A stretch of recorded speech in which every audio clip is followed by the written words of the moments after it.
Good morning, my amazing children. This is Grandma Carla, and I am back with more of Pippi Longstocking. And today we're reading chapter 5. Pippi sits on the gate and climbs a tree. Outside Villa Vellicula sat Pippi, Tommy, and Annika. Pippi was sitting on one of the gate posts, and Annika was on the other, while Tommy was sitting on the gate itself. It was a warm and beautiful day in late August. A pear tree that stood very close to the gate stretched its branches so far down that the children could sit there and pick the best little yellow and red August pears without much trouble at all. They munched and crunched, spitting the seeds out onto the road. Villa Vellicula stood just where the little town ended and the countryside began, and where the street turned into a country road. The people in the little town were very fond of taking a stroll out towards Villa Vellicula because that was the prettiest area of all. Just as the children were sitting there eating pears, a girl came walking down the road from town. When she caught sight of the children, she stopped and she asked, "Have you seen my papa go past?" Said Pippi. "What does he look like? Does he have blue eyes?" "Yes," said the girl. "About average height, not too tall, not too short?" "Yes," said the girl. "A black hat and black shoes?" "Yes, that's right," said the girl eagerly. "Nope, we haven't seen him," said Pippi firmly. The girl looked disappointed and started off without another word. "Wait a minute," Pippi called after her. "Is he bald?" "No, he is certainly not," said the girl angrily. "Lucky for him," said Pippi as she spit out a seed. The girl was now in a hurry to leave, but then Pippi shouted, "Does he have unnaturally big ears that reach all the way down to his shoulders?" "No," said the girl, turning around in surprise. "Surely you don't mean that you've seen a man walk past here with big ears like that?" "I've never seen anyone walk with his ears," said Pippi. "Everyone I know walks with his feet." "Ugh, how stupid you are! I mean, have you really seen a man with such big ears?" "Well, no," said Pippi. "Nobody has big ears like that. That would be absurd. And how would it look? Nobody should have ears as big as that, at least not in this country," she added after giving it some thought. "In China, things are a little different, you know. I once saw a Chinese man in Shanghai. His ears were so big that he used them for a cloak. Whenever it rained, he would just crawl in under his ears, and that was the warmest and best place to be. Although it wasn't so nice for his ears, of course. If the weather was especially bad, he used to invite his friends and acquaintances to camp out under his ears. There they would sit, singing their melancholy songs until the storm had passed. They were all very fond of him because of his ears. Hai Shang was his name. You should have seen Hai Shang dashing off to work in the morning. He would always come running at the last minute because he was so fond of sleeping late in the morning, and you can't imagine how sweet it looked when he came rushing up with his ears fluttering behind him like two big yellow sails." The girl had stopped and was standing there with her mouth open listening to Pippi. And Tommy and Annika had lost interest in eating more pears. They were too busy listening to the story. "He had more children than he could count, and the youngest one was named Peter," said Pippi. "Oh, but a Chinese child can't be called Peter," Tommy objected. That was exactly what his wife told him. "A Chinese child can't be called Peter," she said, but Hai Shang was terribly stubborn, and he said that either the child should be named Peter or nothing at all, and then he sat down in a corner and pulled his ears over his head and sulked. So his poor wife had to give in, of course, and the boy was named Peter. "Really?" said Annika.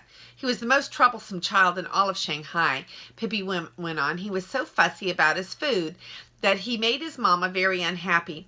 Now, you do know that they eat birds' nests in China, don't you? So there sat his mama with a whole plate of birds' nests trying to feed him.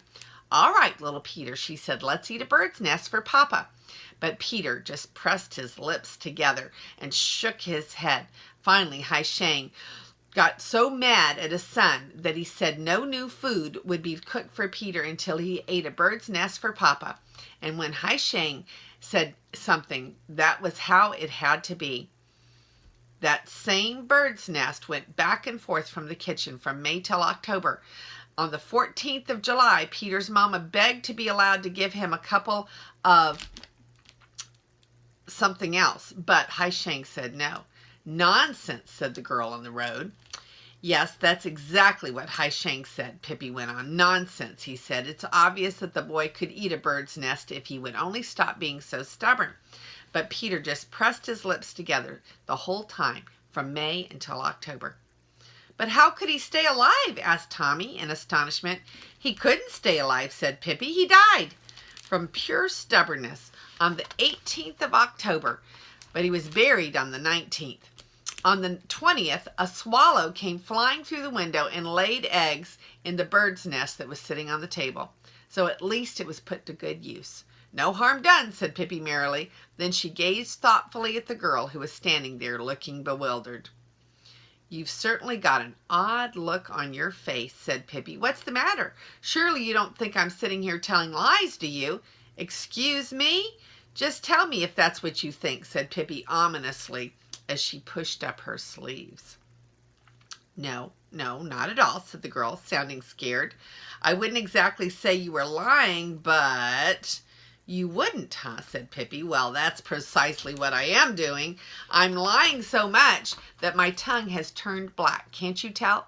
Do you really think that a boy could live without food from May till October? All right, I know he could manage without food for 3 or 4 months or so, but from May to October?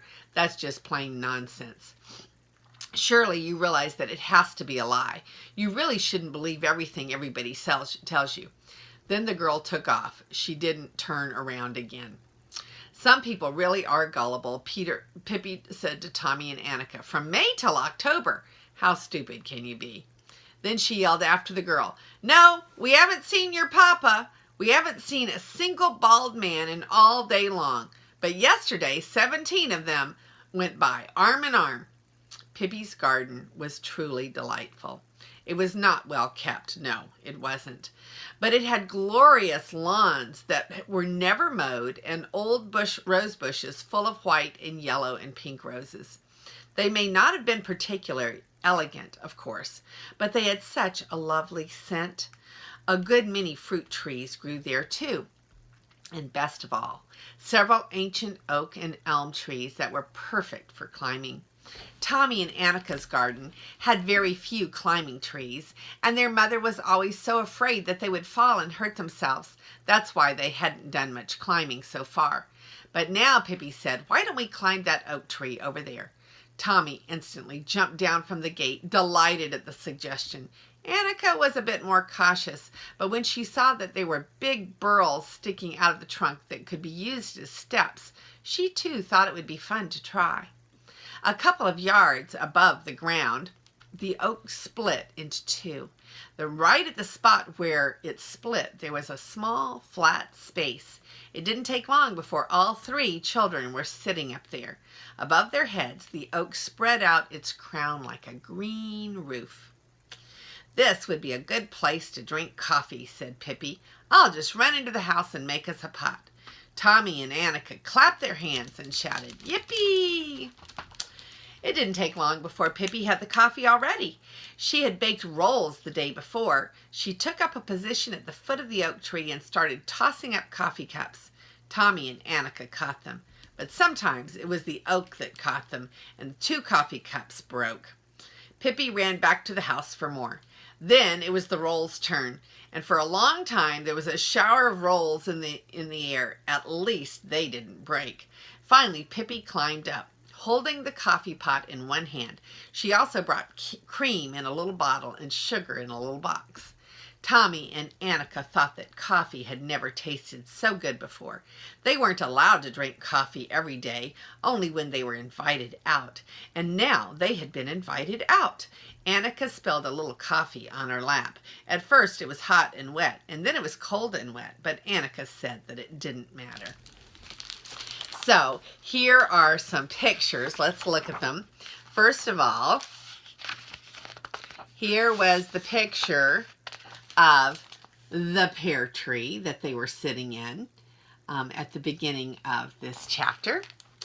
And then here is a picture of the bird coming in and sitting on the bird's nest that they were trying to feed the little Chinese boy Peter in Pippi's tall tale.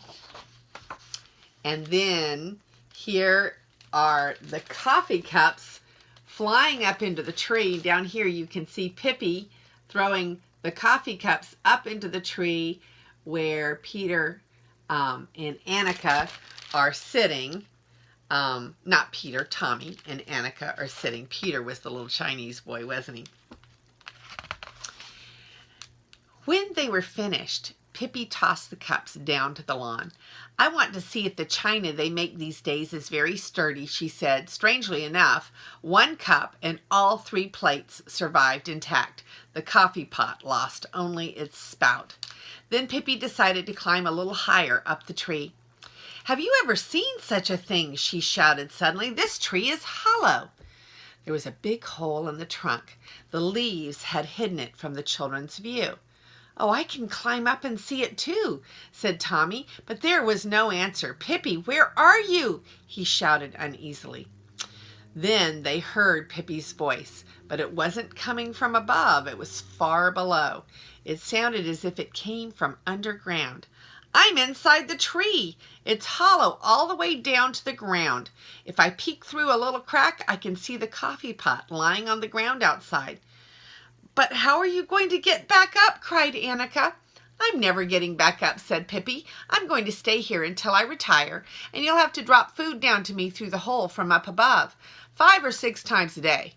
Annika started to cry. "Why weep and moan?" said Pippi. "The 2 of you should come down here with me. Then we can pretend that we're languishing away in a dungeon." "Not on your life," said Annika, and for safety's sake she climbed down from the tree altogether. "Annika, I can see you through the crack," cried Pippi. "Don't step on the coffee pot. It's a nice old coffee pot that has never done anyone any harm. It's not the pot's fault that it doesn't have a spout anymore."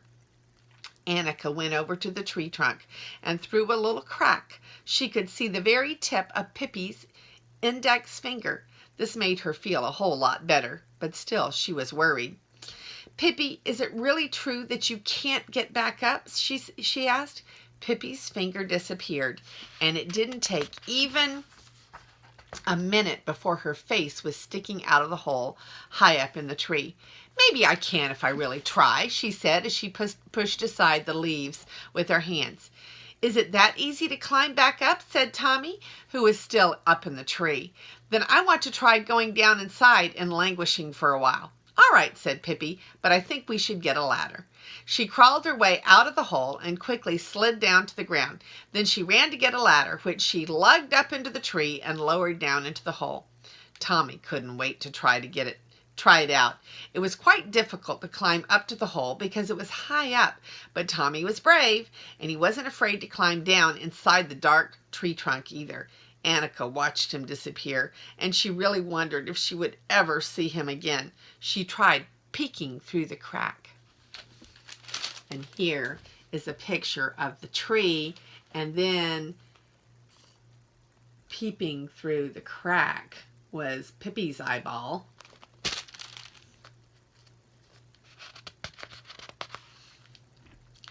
"Annika," she heard Tommy's voice say, "you wouldn't believe how wonderful it is in here. You really have to come inside too. It's not the least bit dangerous if you use a ladder. Once you try it, you won't want to do anything else." "Are you sure?" said Annika. "Absolutely," said Tommy.